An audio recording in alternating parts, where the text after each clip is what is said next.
Date है आज की 8 जनवरी 2025 और आज हम करने वाले हैं इमरजेंसी प्रोविजंस का चैप्टर। ये आर्टिकल्स 352 टू 360 में आता है एंड ये पार्ट 18 के अंडर है। अभी इस चैप्टर में हम स्टेट इमरजेंसी, नेशनल इमरजेंसी और फाइनेंशियल इमरजेंसी करेंगे एंड उससे रिलेटेड अदर प्रोविजंस भी करेंगे। तो शुरू करते हैं। तो सबसे पहले समझना कि जो इमरजेंसी प्रोविजंस है वो कहाँ से हमने बोरो किया है। हमने बोरो किया है गवर्नमेंट ऑफ इंडिया एक्ट 1935 से। ये कन्वर्ट कर देता है फेडरल स्ट्रक्चर को एक यूनिटरी नेचर में। एंड ये हम क्यों लगाते हैं इमरजेंसी? ताकि हमारे कंट्री का सॉवरेंटी, यूनिटी, इंटेग्रिटी और सिक्योरिटी को प्रोटेक्ट हम कर पाएं। एंड इसके अलावा एक और बात समझना, जो फंडामेंटल राइट्स है वो सस्पेंड हो जाता है जब भी इमरजेंसी प्रोक्लेम होता है तो। एंड ये प्रोविजन हमने बोरो किया from the Weimar constitution, that is Germany के कॉन्स्टिट्यूशन से। नेशनल इमरजेंसी होता है declare under article 352। State emergency या प्रेसिडेंट्स रूल डिक्लेयर होता है under article 356 and financial emergency under article 360। क्या बोला मैंने? National emergency under article 352, state emergency जिसे हम प्रेसिडेंट्स रूल भी बोलते हैं वो डिक्लेयर होता है under article 356 and financial emergency declare होता है अंडर आर्टिकल 360। ठीक है, अब नेशनल इमरजेंसी आर्टिकल 352 क्या ग्राउंड्स है डिक्लेरेशन का? वॉर, एक्सटर्नल अग्रेशन और आर्म्ड रिविलियन, ये ग्राउंड्स हैं। एंड अगर प्रेसिडेंट को ऐसा लगता है कि इमिनेंट डेंजर है कि वॉर, एक्सटर्नल एग्रेशन या आर्म्ड रिबेलियन आ सकता है बट अभी तक आया नहीं है, तो भी क्या वो इमरजेंसी डिक्लेयर करता है, कर सकता है national emergency? Answer is yes. अभी समझना, 38th कॉन्स्टिट्यूशनल अमेंडमेंट में इन्होंने क्या बोला था? इन्होंने बोला था कि प्रेसिडेंट चाहे तो डिफरेंट प्रोक्लेमेशंस भी इशू कर सकता है इवन दो कि एक proclamation already has been issued by him. ठीक है, 42nd कॉन्स्टिट्यूशनल अमेंडमेंट एक्ट में इन्होंने बोला कि नेशनल इमरजेंसी हम पूरे कंट्री में भी एक साथ भी लगा सकते हैं और कुछ पार्ट में भी लगा सकते हैं। एंड 44th अमेंडमेंट में इंटरनल डिस्टर्बेंस जो वर्ड था उससे रिप्लेस कर दिया गया बाय आर्म्ड रिविलियन। तो एक्सटर्नल इमरजेंसी मतलब वॉर और एक्सटर्नल अग्रेशन, और इंटरनल इमरजेंसी मतलब आर्म्ड रिविलियन। तो इन्हीं ग्राउंड्स पे डिक्लेयर हो सकता है इमरजेंसी, नेशनल इमरजेंसी। तो पहले इंटरनल इमरजेंसी में आर्म्ड रिविलियन नहीं था, इंटरनल डिस्टर्बेंस वर्ड था। तो 44th अमेंडमेंट में इंटरनल डिस्टर्बेंस को हटा करके आर्म्ड रिविलियन को डाल दिया गया। ठीक है, तो ये हो गया grounds of declaration, war, external aggression and armed rebellion. Cabinet का क्या रोल है? पहले ओरिजिनली कॉन्स्टिट्यूशन में कैबिनेट का कोई रोल नहीं था, लेकिन 44th अमेंडमेंट में इन्होंने बोला कि प्रेसिडेंट प्रोक्लेम तभी करेगा नेशनल इमरजेंसी जब कैबिनेट का रिटर्न रिकमेंडेशन मिले। ठीक है, इसके बाद पार्लियामेंट्री अप्रूवल क्या लगता है? Answer is yes, both houses का अप्रूवल लगता है, Lok Sabha as well as Rajya Sabha का अप्रूवल लगेगा। एंड ओरिजिनली 2 मंथ्स का टाइम था अप्रूव करने का, बट 44th अमेंडमेंट में चेंज करके 1 मंथ कर दिया गया। अब इसके बाद समझना, मान लो कि जिस टाइम इमरजेंसी लगा उस टाइम लोकसभा डिजॉल्व था, या फिर with in 1 month Lok Sabha dissolve हो गया बिना अप्रूवल दिए, तो क्या होगा? तो अगर राज्यसभा ने मीन टाइम में अगर अप्रूव कर दिया है तो ये इमरजेंसी कंटिन्यू करेगा, प्रोक्लेमेशन सर्वाइव करेगा, इमरजेंसी नहीं प्रोक्लेमेशन सर्वाइव करेगा until 30 days from the first sitting of the Lok Sabha. जब लोकसभा बैठेगा उसके नेक्स्ट 30 डेज तक वो प्रोक्लेमेशन वैलिड रहेगा, उसके बाद प्रोक्लेमेशन इनवैलिड हो जाएगा। तो वो उतना टाइम मिलेगा लोकसभा से अप्रूवल के लिए। ठीक है, तो पार्लियामेंट्री अप्रूवल का टाइम ओरिजिनली 2 मंथ्स था बट अब 1 मंथ है। अच्छा, type of majority for approval, कौन सा मेजोरिटी चाहिए? ओरिजिनली सिंपल मेजोरिटी चाहिए था बट 44th अमेंडमेंट में इन्होंने चेंज करके स्पेशल मेजोरिटी कर दिया फॉर अप्रूवल। ड्यूरेशन क्या है, कितने दिन तक नेशनल इमरजेंसी लग सकता है? ओरिजिनली लिखा था कि once approved emergency would continue as long as the executive desires. तो जितना भी मन है एग्जीक्यूटिव का तब तक कंटिन्यू कर सकता है। बट 44th अमेंडमेंट में इन्होंने क्या बोला कि हाँ इनडेफिनेटली कंटिन्यू कर सकता है बट हर 6 मंथ्स पे पार्लियामेंट का अप्रूवल लगेगा। इसके बाद है judicial review. No explicit mention of judicial review regarding national emergency. तो 38th अमेंडमेंट में इन्होंने इम्यून कर दिया था नेशनल इमरजेंसी को फ्रॉम जुडिशियल रिव्यू, लेकिन 44th अमेंडमेंट में इस प्रोविजन को डिलीट कर दिया गया। आप नेशनल इमरजेंसी पे भी जुडिशियल रिव्यू लगा सकते हैं। एंड मिनर्वा मिल्स केस में भी उन्होंने बोला कि नेशनल इमरजेंसी को चैलेंज किया जा सकता है ऑन द ग्राउंड्स ऑफ मैलेफाइड, मतलब मैलेफाइड इंटेंशन है, रॉन्ग इंटेंशन है, या फिर होली एक्सट्रेनियस और इरेलीवेंट फैक्ट्स है, एब्सर्ड फैक्ट्स, इरेलीवेंट फैक्ट्स के बेसिस पर अगर नेशनल इमरजेंसी को लगा दिया गया है तो चैलेंज किया जा सकता है in the court of law. अच्छा, इसके बाद रिवोकेशन। तो रिवोक कौन कर सकता है नेशनल इमरजेंसी को? प्रेसिडेंट रिवोक कर सकता है, एंड कोई भी पार्लियामेंट्री अप्रूवल नहीं चाहिए। 44th अमेंडमेंट में इन्होंने बोला कि president must revoke the emergency if Lok Sabha passes a resolution disapproving it's continuation. तो ओरिजिनली तो सिर्फ प्रेसिडेंट इन्होंने बोला था कि प्रेसिडेंट रिवोक कर सकता है, कोई पार्लियामेंट्री अप्रूवल नहीं चाहिए। बट 44th अमेंडमेंट में इन्होंने बोला कि parliament must revoke president must revoke the emergency if Lok Sabha passes a resolution disapproving it's continuation. मतलब कि अगर लोकसभा ने ये रेजोल्यूशन पास कर दिया सिंपल मेजोरिटी से कि ये डिसअप्रूव हो जाना चाहिए नेशनल इमरजेंसी, तो उस केस में प्रेसिडेंट को रिवोक करना ही पड़ेगा। पहले अर्लियर लोकसभा का कोई रोल नहीं था, बट 44th अमेंडमेंट में लोकसभा का भी रोल ले आया गया। एंड लोकसभा कैसे डिसअप्रूव करेगा समझना, तो पहले रिटन नोटिस देगा।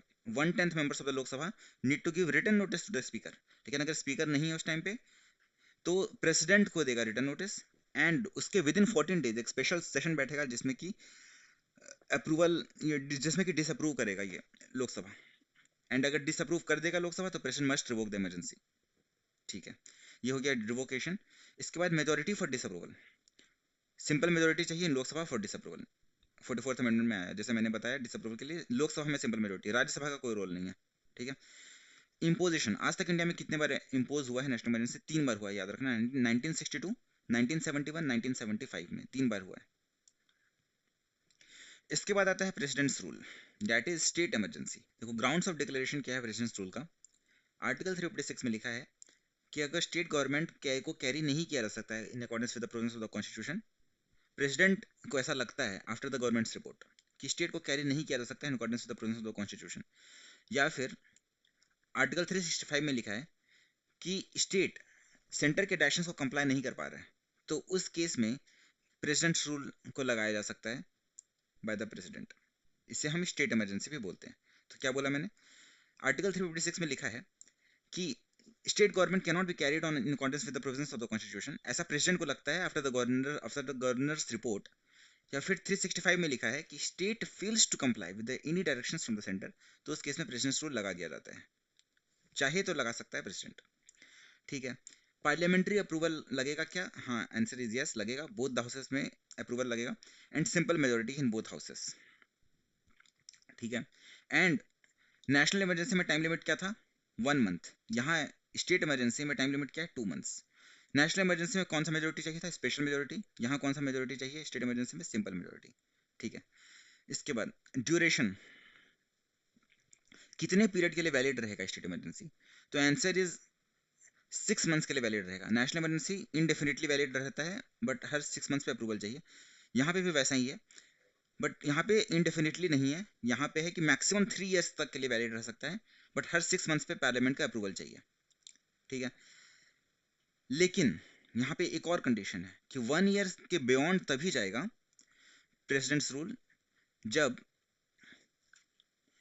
जबकि समझना, national emergency is in operation in whole India or any part of the state, and if the election commission certify that elections cannot be held due to difficulties। मतलब कि मैंने क्या बोला कि ड्यूरेशन क्या रहेगा? मैक्सिमम 3 साल के लिए हो सकता है स्टेट इमरजेंसी लग सकता है, that is president's rule, but हर 6 महीना पे अप्रूवल लगेगा पार्लियामेंट का। बट 1 साल के बियॉन्ड तभी जाएगा जब national emergency is in operation in whole of India और any part of the state, and the election commission certifies that elections cannot be held due to difficulties। तो तभी 1 ईयर को एक्सीड करेगा स्टेट इमरजेंसी और president's rule.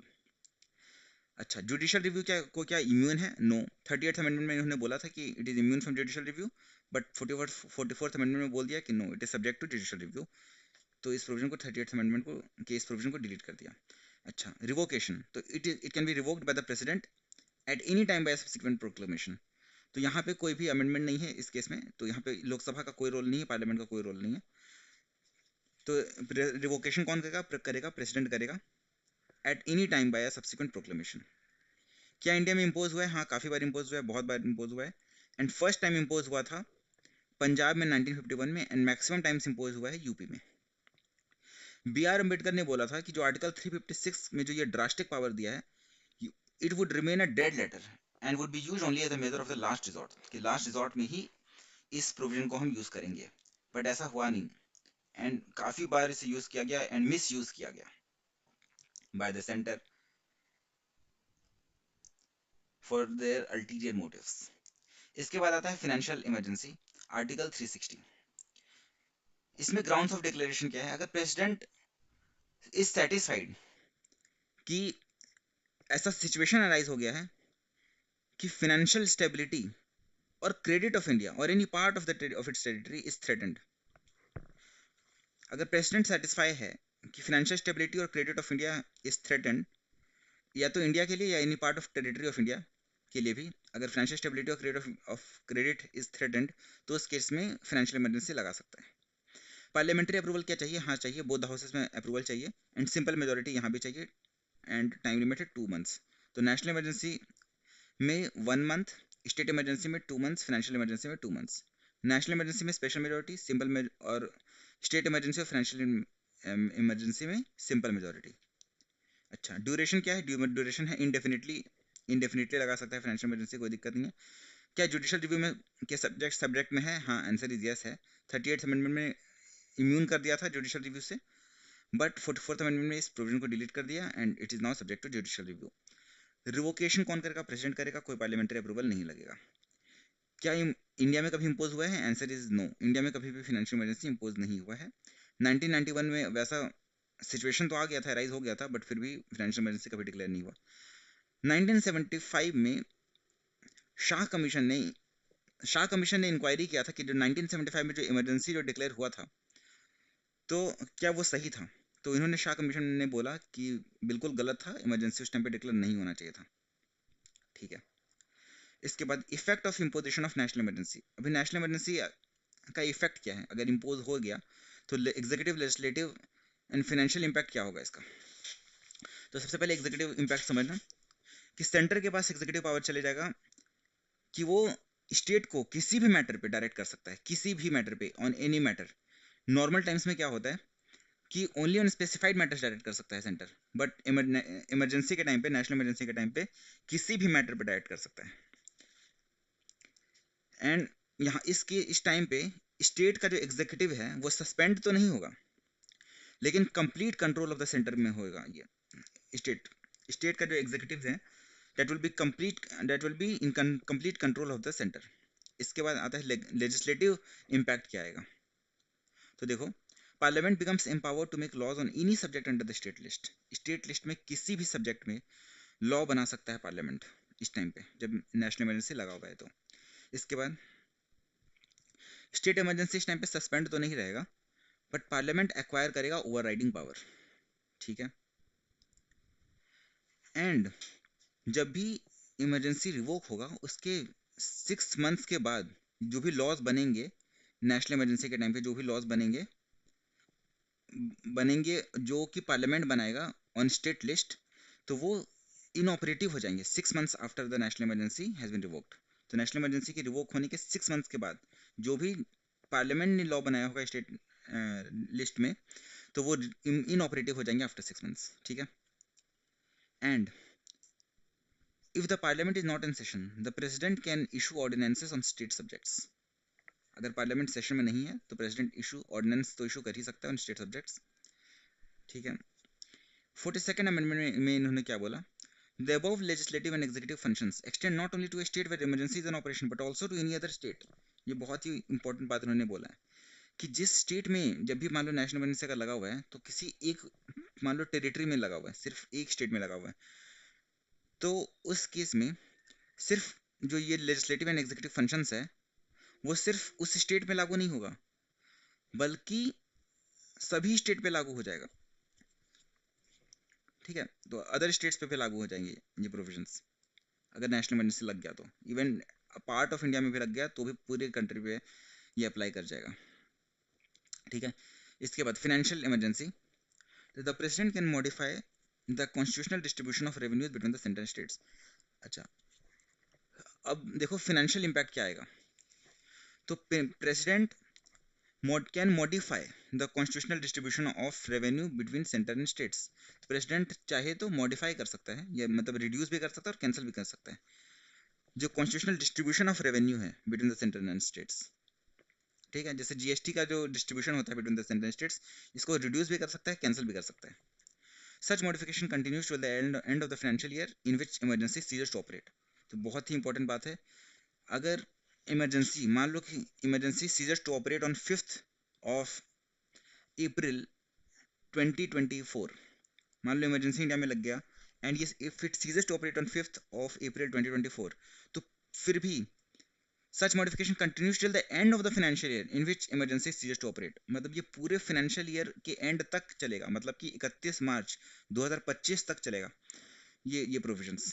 such modification continues till the end of the financial year in which emergency ceases to operate, तो जिस financial year में emergency operate हो, मतलब it has ceased to operate, तो उस केस में उस पूरे फाइनेंशियल ईयर के एंड तक वो फाइनेंशियल जो इफेक्ट है इसका ये लागू रहेगा। इसके बाद every such order of the president has to be laid before both the houses. ठीक है, अब effect on the life of Lok Sabha and state legislative assembly, तो देखना ऑन लोकसभा क्या इफेक्ट आएगा। During the national emergency the life of Lok Sabha may be extended by the law of parliament for 1 year at a time for any number of times. तो जब भी national emergency लगेगा तो life of Lok Sabha 1 साल से बढ़ जाएगा, लेकिन 1 साल से बढ़ जाएगा और फिर इन्हीं नंबर ऑफ टाइम्स 1 साल बढ़ सकता है। ठीक है, बट जब इमरजेंसी खत्म हो जाएगा तो उसके बाद बियॉन्ड 6 months के वो कंटिन्यू नहीं करेगा। ठीक है, तो the extension can not continue beyond 6 months after the emergency has ceased to operate. अच्छा, अब स्टेट असेंबली पे क्या इंपैक्ट पड़ेगा। Only parliament can extend the life of assemblies by 1 year each time. तो यहाँ पे भी 1 साल के लिए बढ़ सकता है, लेकिन कोई ज़रूरी नहीं बढ़े, पार्लियामेंट चाहे तो 1 साल के लिए बढ़ा सकता है। And only parliament can extend the life of assemblies, और किसी के पास पावर नहीं है, मतलब प्रेसिडेंट के पास यहाँ पे पावर नहीं है, आपके पास यहाँ पे पार्लियामेंट के पास पावर है कि वो स्टेट असेंबली के लाइफ को एक्सटेंड कर सकता है। And 1 year at a time for any number of times. ठीक है, अब effect on fundamental rights. National emergency अगर लगता है तो फंडामेंटल राइट्स पे क्या इंपैक्ट आएगा। तो आर्टिकल 358 कहता है कि suspension of fundamental rights, article 19 में जो फंडामेंटल राइट्स है वो सस्पेंड हो जाते हैं जब भी नेशनल इमरजेंसी डिक्लेयर होता है। तो एंड आर्टिकल 359 में इन्होंने बोला है कि पूरा का पूरा फंडामेंटल राइट्स ही सस्पेंड हो जाता है except article 20 and 21। But in reality fundamental rights suspend नहीं होते हैं एज पर आर्टिकल 359। ये सिर्फ प्रेसिडेंट को ऑथराइज करता है कि ये right to move to the court को सस्पेंड करते। Fundamental rights are not suspended, but इनके इन्फोर्समेंट को सस्पेंड करने का परमिशन का अथॉरिटी दे दिया जाता है प्रेसिडेंट को। ठीक है, आर्टिकल 358 में और लिखा है कि जो आर्टिकल 19 में जो फंडामेंटल राइट्स है, 6 फंडामेंटल राइट्स, वो तो सस्पेंड हो ही जाते हैं ऑटोमेटिकली, कोई सेपरेट ऑर्डर पास करने का जरूरत नहीं है। And the state can make laws और take executive actions to take away these rights in article 19। तो गवर्नमेंट चाहे तो कोई लॉ भी बना सकता है या कोई एग्जीक्यूटिव एक्शंस भी ले सकता है जिससे कि ये आर्टिकल 19 के फंडामेंटल राइट्स को ये वापस ले सके।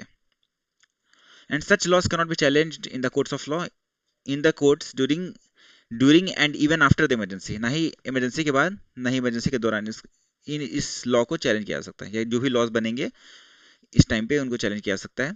लेकिन हाँ, जब ये नेशनल इमरजेंसी खत्म हो जाएगा, when after the emergency ceased to operate, तो आर्टिकल 19 रिवाइव्स ऑटोमेटिकली। तो आर्टिकल 19 ऑटोमेटिकली रिवाइव हो जाएगा एंड जो भी लॉज बने होंगे उस टाइम पे वो इनऑपरेटिव हो जाएंगे। तो and any law inconsistent with article 19 also ceases to operate. ठीक है, तो ये हो गया। इसके बाद आर्टिकल 358 में उन्होंने लिखा है कि नेशनल इमरजेंसी में जब नेशनल इमरजेंसी 3 रीजन से होते हैं, वॉर, एक्सटर्नल अग्रेशन और आर्म्ड रिबेलियन। बट जब वॉर और एक्सटर्नल अग्रेशन की वजह से अगर हो रहा है नेशनल इमरजेंसी डिक्लेयर, तभी आर्टिकल 19 सस्पेंड होगा। आर्म्ड रिबेलियन की वजह से अगर हो रहा है नेशनल इमरजेंसी डिक्लेयर तो आर्टिकल 19 सस्पेंड नहीं होगा। 44th अमेंडमेंट में आर्टिकल 359 में उन्होंने इंसर्ट किया कि the president can not suspend the right to move the court for the enforcement of fundamental rights under article 20 and 21। कि आर्टिकल 20 एंड 21 के जो फंडामेंटल राइट्स हैं उनको इन्फोर्स करने के लिए right to move to the court को suspend नहीं कर सकता है प्रेसिडेंट। तो आर्टिकल 20 एंड 21 सस्पेंड नहीं होंगे ड्यूरिंग द नेशनल इमरजेंसी। इसके बाद आर्टिकल 358 में लिखा है कि article 358 operates only during external emergency and article 359 extends during both external emergency and internal emergency. ठीक है, ड्यूरेशन अगर देखें तो article 358 suspends fundamental rights under article 19 for the whole duration of emergency. पूरे ड्यूरेशन ऑफ इमरजेंसी पे suspended रहता है article 19 की फंडामेंटल राइट्स। बट जो 359 है उसमें क्या लिखा है, उसमें ये लिखा है कि प्रेसिडेंशियल ऑर्डर में जितना ड्यूरेशन लिखा होगा उतने ही टाइम के लिए सस्पेंड रहेगा, suspend the right to move to the court. And जो आर्टिकल 358 है उसमें लिखा है कि it extends to the whole country, मतलब suspension of fundamental rights under article 19, जबकि आर्टिकल 359 में लिखा है it extends to either the whole country और एनी पार्ट ऑफ इट। तो ये डिफरेंस है बिटवीन आर्टिकल 358 एंड 359। अच्छा, अब जुडिशियल रिव्यू से क्या इम्यूनिटी है, तो हाँ, both provide immunity from challenge to only those laws which are related to the emergency and no other laws. The executive action taken only under such a law is protected by both. तो कभी भी अगर कोई भी law बनता है emergency के time पे, तो वो that is immune from judicial review, अगर वो मैलिफाइड इंटेंशंस नहीं है वैसा तो that is immune from judicial review. And वैसे लॉज सिर्फ जो इमरजेंसी से रिलेटेड हैं सिर्फ उन पे ये अप्लाई करेगा, बाकी सारे लॉज पे नहीं, ठीक है। इसके बाद effect of imposition of president's rule. अभी जो स्टेट इमरजेंसी है उसके इफेक्ट हम देखेंगे। State emergency that is president's rule. तो प्रेसिडेंट के पास क्या पावर है, the president acquires the following extraordinary powers. जब भी प्रेसिडेंट रूल लग जाता है तो पहला, president can take up the functions of the state government and powers vested in the governor और एनी अदर एग्जीक्यूटिव अथॉरिटी। तो स्टेट गवर्नमेंट के फंक्शंस को प्रेसिडेंट टेकअप कर लेता है। Second, he can declare that powers of the state legislature are to be exercised by the parliament, कि ये भी डिक्लेयर कर सकता है प्रेसिडेंट कि स्टेट लेजिस्लेचर की पावर्स को पार्लियामेंट एक्सरसाइज करेगा। Third point, he can take all necessary steps including the suspension of constitutional provisions relating to anybody or any authority in the state। तो प्रेसिडेंट किसी भी नेसेसरी स्टेप को उठा सकता है including suspension of constitutional provisions. इसके बाद he dismisses the council of ministers headed by the chief minister and parliament passes the state bills and budgets। तो प्रेसिडेंट डिसमिस कर देता है council of ministers headed by the chief minister, जो state का जो council of minister है उसको dismiss कर देगा, एंड पार्लियामेंट पास करेगा bills and budgets during state emergency और प्रेसिडेंस रूल।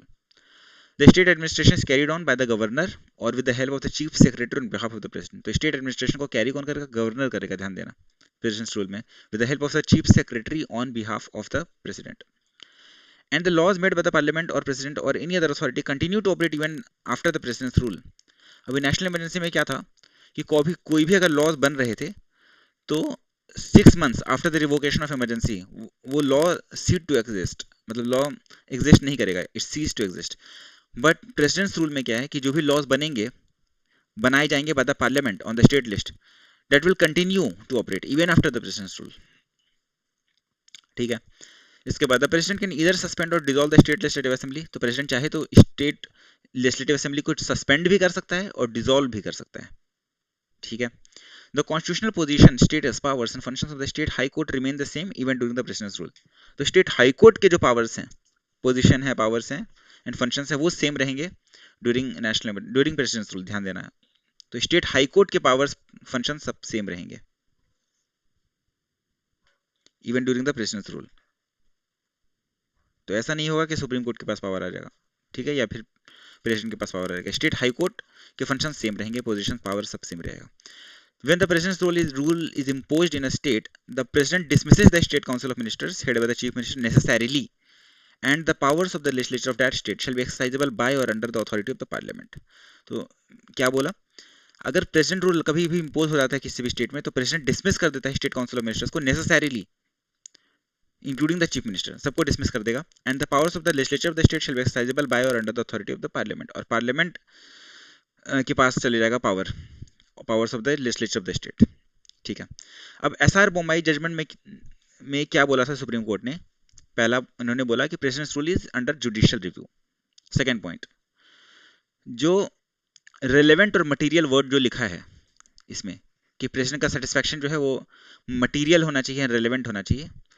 तो कोर्ट मटेरियल है या नहीं उसके करेक्टनेस में तो नहीं जाएगा, बट रिलेवेंट है कि नहीं ये चीज जरूर चेक कर सकता है। फिर the centre needs to justify the president's rule, centre को प्रेसिडेंट्स रूल को जस्टिफाई करना पड़ेगा। अगर फाउंड अनकॉन्स्टिट्यूशनल या इनवैलिड तो उस केस में the court can revive the state legislative assembly, ठीक है। इसके बाद state assembly can be dissolved only after parliamentary approval, then until then it can only be suspended. तो स्टेट असेंबली जैसे हम देखा था कि प्रेसिडेंट चाहे तो सस्पेंड भी कर सकता है और डिसॉल्व भी कर सकता है, बट एस आर बोमाई ने बोला कि डिसॉल्व तभी कर सकता है स्टेट असेंबली को जब पार्लियामेंट का अप्रूवल मिल जाएगा, तब तक के लिए ये सस्पेंड ही रहेगा। ठीक है, जब अप्रूवल मिल जाएगा तो उसके बाद ही डिसॉल्व होगा। फिर the question of the state government losing the confidence of the legislative assembly should be decided on the floor of the house, and until that is done the ministry should not be unseated। तो जब तक ये confidence, जब तक legislative assembly का जो confidence है वो नहीं जाता है,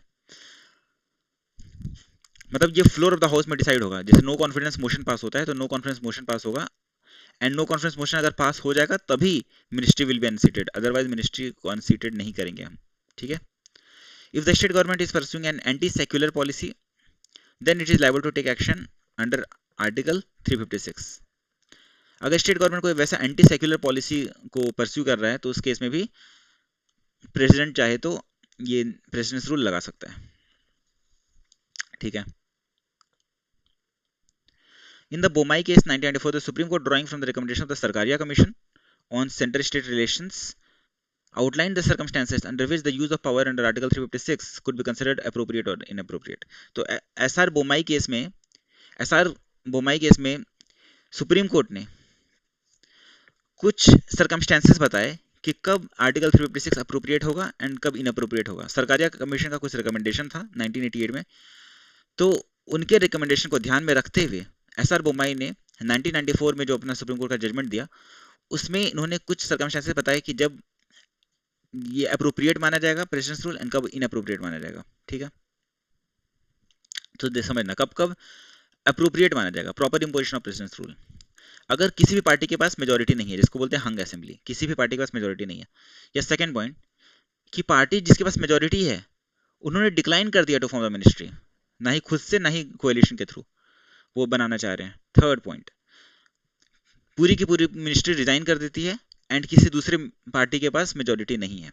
मैंने क्या बोला, किसी पार्टी के पास मेजोरिटी नहीं है। सेकंड, पूरी की पूरी मिनिस्ट्री रिजाइन कर देती है एंड किसी भी और पार्टी के पास मेजोरिटी नहीं है। थर्ड, जिसके पास मेजोरिटी है उसने डिक्लाइन कर दिया to form the ministry. Fourth, state अगर डिसरिगार्ड कर देता है constitutional direction of the centre. Fifth point, government is acting against constitution and the law. इसके बाद फिजिकल ब्रेकडाउन अगर हो जाता है, फिजिकल ब्रेकडाउन मतलब the government wilfully refuses to discharge its constitutional obligations, तो इस केस में भी ये प्रेसिडेंट रूल को लगाना सही है। But improper imposition of president rule कब बोलेंगे, देखो, इफ द मिनिस्ट्री रिजाइन्स और loses the majority and the governor recommends imposition without assessing the possibility of an alternative government. तो मिनिस्ट्री रिजाइन तो कर देती है या loses the majority, but governor ने रिकमेंड कर दिया imposition of president's rule without checking the possibility कि अल्टरनेटिव गवर्नमेंट बनाया जा सकता है या नहीं। फिर second, if the governor does not allow the ministry to prove its majority, governor ने अलाउ ही नहीं किया मिनिस्ट्री को कि अपने आप मेजॉरिटी प्रूव करो। थर्ड पॉइंट, अगर रूलिंग पार्टी जनरल इलेक्शन में हार जाती है, सिर्फ ये रीजन नहीं हो सकता है प्रेसिडेंस रूल लगाने का, फिर मैल एडमिनिस्ट्रेशन ऑफ द स्टेट बोल के आप नहीं लगा सकते प्रेसिडेंस रूल। यही तो उन्होंने बोला था 1975 में इंदिरा गांधी की गवर्नमेंट ने। इसके बाद internal disturbances not amounting to internal subversion of physical breakdown, अगर इंटरनल डिस्टर्बेंसेस हुआ बट फिजिकल ब्रेकडाउन नहीं हुआ, मतलब ऐसा नहीं है कि गवर्नमेंट ने विलफुली रिफ्यूज कर दिया कॉन्स्टिट्यूशनल ऑब्लिगेशंस को डिस्चार्ज करने के लिए, अगर ऐसा नहीं है, मतलब फिजिकल ब्रेकडाउन नहीं हुआ है बट सिर्फ इंटरनल डिस्टर्बेंस है, तो ये एक ग्राउंड नहीं हो सकता है सिर्फ इस ग्राउंड के बेसिस पे हम प्रेसिडेंस रूल लगा दें, ऐसा नहीं हो सकता है। And the state government is not given prior warning to rectify itself, state government को उसने वार्निंग नहीं दिया अनलेस कि कोई डिजास्टर्स कॉन्सिक्वेंसेस है, कुछ एक्सट्रीम इमरजेंसी है। तो इस केसेस को छोड़ करके अगर अदर केसेस हैं तो फिर अगर स्टेट गवर्नमेंट को अगर प्रायर वार्निंग नहीं दिया तो आप प्रेसिडेंस रूल नहीं लगा सकते हैं। ठीक है, इसके बाद आता है effects of financial emergency. Financial emergency का क्या इफेक्ट्स हैं, तो आर्टिकल 360 जो है उसमें फाइनेंशियल इमरजेंसी है एंड इट फॉलोज मोर और less national recovery act of the United states, जो कि 1933 में पास हुआ था, नेशनल रिकवरी एक्ट, उसको ही फॉलो करता है ये। In India no financial emergency has been declared so far. 1991 में फाइनेंशियल क्राइसिस तो आया था बट फिर भी फाइनेंशियल इमरजेंसी डिक्लेयर नहीं हुआ था। एंड सेंटर डायरेक्ट करता है इस केस में, executive authority of the centre extends to directing any state to observe such canons of financial property as specified by it. तो फाइनेंशियल प्रॉपर्टी को ऑब्जर्व करने के लिए सेंटर डायरेक्ट करता है स्टेट गवर्नमेंट को, ठीक है। इसके बाद प्रेसिडेंट कैन डायरेक्ट, प्रेसिडेंट क्या डायरेक्ट कर सकता है, पहला कि जो भी गवर्नमेंट ऑफिसर्स हैं उनके salaries and allowances को reduce करो, the reduction of salary and allowances of all ordinary class of the persons serving the state or union and the judges of the Supreme Court and High Court। तो government servants के या government employees के salaries को and allowances को reduce करो and supreme court and high court के जजेस को की सैलरी को रिड्यूस करो, सैलरी एंड अलाउंसेस को। तो ऐसा प्रेसिडेंट क्या डायरेक्ट कर सकता है फाइनेंशियल इमरजेंसी के टाइम पे। Second, reservation of all money bills और other financial bills for the consideration of the president. ये भी कह सकता है कि सारे मनी बिल्स और फाइनेंशियल बिल्स रिजर्व हो जाएंगे for the consideration of the president, मतलब प्रेसिडेंट ही कंसिडर करेगा किसको पास करना है किसको नहीं। तो अब लास्ट में देख लेते हैं एक बार quick comparison between the three emergency. Article 352 national emergency, article 356 and 365 state emergency, and article 360 state emergency को प्रेसिडेंशियल रूल बोलते हैं, article 360 financial emergency. Approval by both the houses of parliament लगता है नेशनल इमरजेंसी में 1 month, state emergency में 2 months and financial emergency में भी 2 months. National emergency में मेजॉरिटी लगता है स्पेशल, स्टेट इमरजेंसी और फाइनेंशियल इमरजेंसी में सिंपल मेजॉरिटी लगता है। रिवोकेशन अगर करें तो प्रेसिडेंट ही रिवोक करेगा, तीनों ही केस में कोई पार्लियामेंट्री अप्रूवल नहीं लगेगा। बट आर्टिकल 352 में उन्होंने एक और पॉइंट इंसर्ट किया कि लोकसभा के 1/10 मेंबर्स रिटन रिकमेंडेशन देंगे, रिटन रिक्वेस्ट करेंगे, फिर स्पेशल सेशन बैठेगा, फिर उसमें डिसअप्रूवल होगा, एंड अगर डिसअप्रूवल होगा तो प्रेसिडेंट को रिवोक करना पड़ेगा, आर्टिकल 352। इसके बाद पीरियड, कितने पीरियड के लिए वैलिड रहेगा ये इमरजेंसी, तो अनलिमिटेड पीरियड के लिए वैलिड रहेगा national emergency, but with an approval of parliament every 6 months. Article 356 कहता है कि मैक्सिमम 3 इयर्स के लिए वैलिड रहेगा, बट ऑब्वियसली हर 6 मंथ में अप्रूवल चाहिए, बट 1 साल को तभी एक्सीड करेगा जब 2 कंडीशन सेटिस्फाई हो जाए। कौन कौन से कंडीशंस, पहला कि नेशनल इमरजेंसी डिक्लेयर्ड है in whole of the country और any part of it, and election commission का ऐसा मानना है कि अभी इलेक्शन कंडक्ट नहीं किया जा सकता है, ठीक है। एंड फाइनेंशियल इमरजेंसी के लिए भी टाइम है अनलिमिटेड, एंड इस केस में फाइनेंशियल इमरजेंसी के केस में रिपीटेड अप्रूवल भी नहीं लगेगा। तो इसी के साथ हमारा इमरजेंसी चैप्टर खत्म होता है अब। Thank you.